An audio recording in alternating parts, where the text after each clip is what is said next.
At Stanford University near San Francisco, Dr. Harvey Weinstein is an associate professor of psychiatry, and he also counsels students. Karen, why don't you tell me some more about the anxiety that you've been feeling? I feel every time that I sit down at the desk. Dr. Weinstein is a Montrealer who attended medical school at McGill University.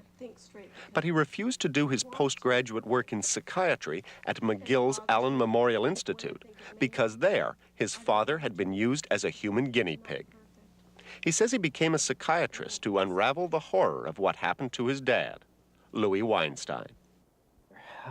My father was a 49-year-old Montreal businessman who was successful and dynamic, and whose life was destroyed by a series of treatments.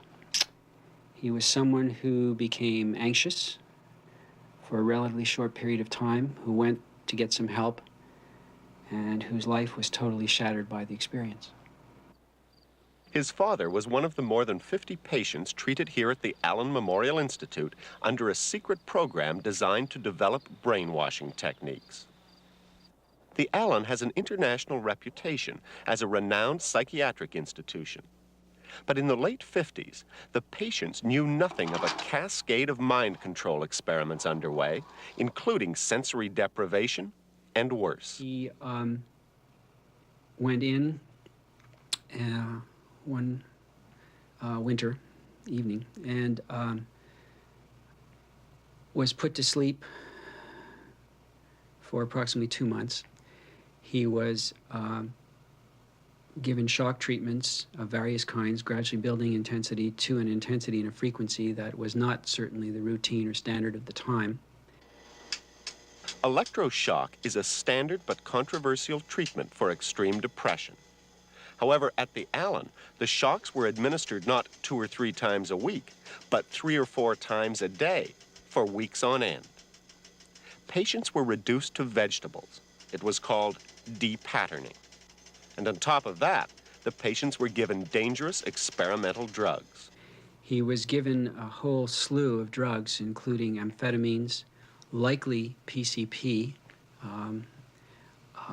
insulin comas, barbiturates of all kinds, LSD.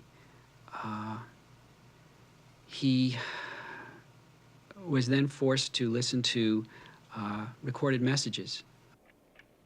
It was called psychic driving. Once the patients were drugged and shocked to break down their minds, they were bombarded with taped messages for up to 16 hours a day. This is how one patient remembers it.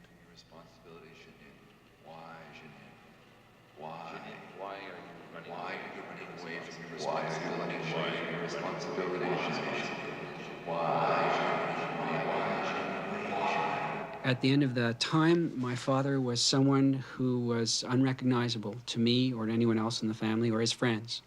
He was someone who could not function in this world, whose perspective didn't extend beyond the next 5 minutes, who had no recollection of the past, and almost no recognition of the present. The CIA was behind it. Documents pried loose in 1979 showed that through a front organization, the Central Intelligence Agency funded what was called the MK Ultra Project. In Montreal, it was run by Dr. Ewan Cameron. These are the days and hours are the occasion. Cameron had a worldwide reputation as chairman of McGill's Department of Psychiatry and president of both the American and World Psychiatric Associations. And it is his mind, no less, which may destroy mankind.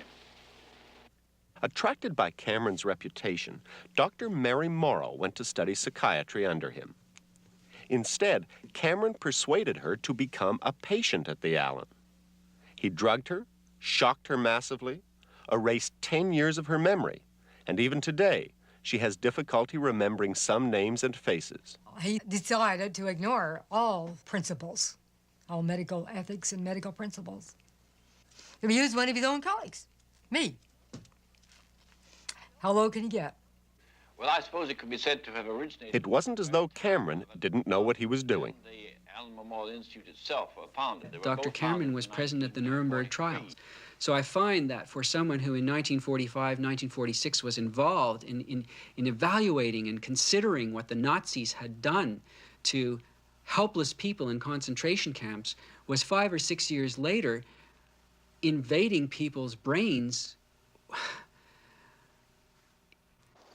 That was more than enough for a huge lawsuit launched 5 years ago by Louis Weinstein and 8 other of Cameron's Canadian patients at the Allen. They sued the CIA for ruining their lives and were willing to settle for as little as $250,000 each. But the case has gone nowhere.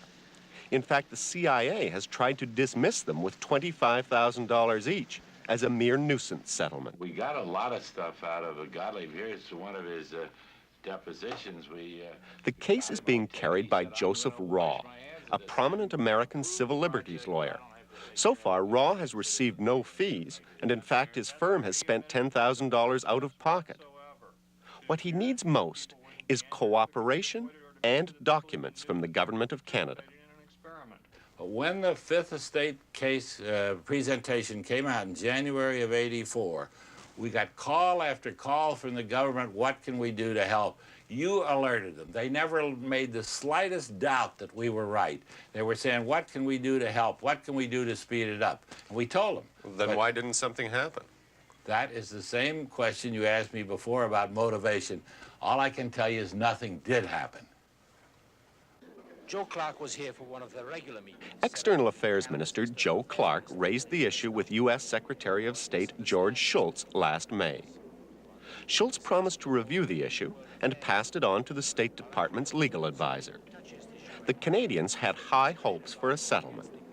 But after Clark went home, Raw got stonewalled again, and he blames the Canadian government for not following through.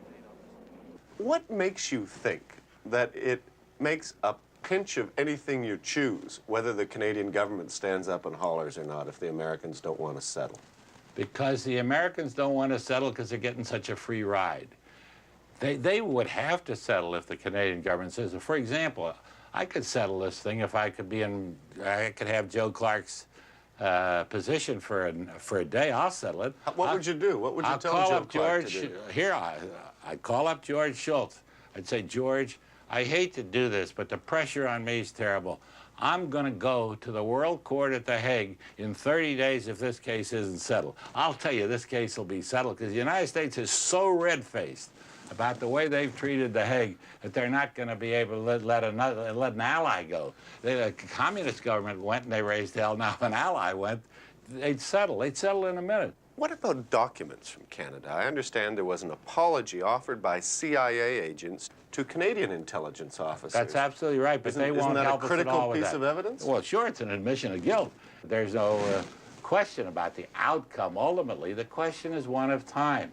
We have a 79-year-old plaintiff. He's very ill. Is he going to live to see it? Are some of the other plaintiffs going to live to see it? Am I going to live to see it? It's a good question. And it depends. The answer depends.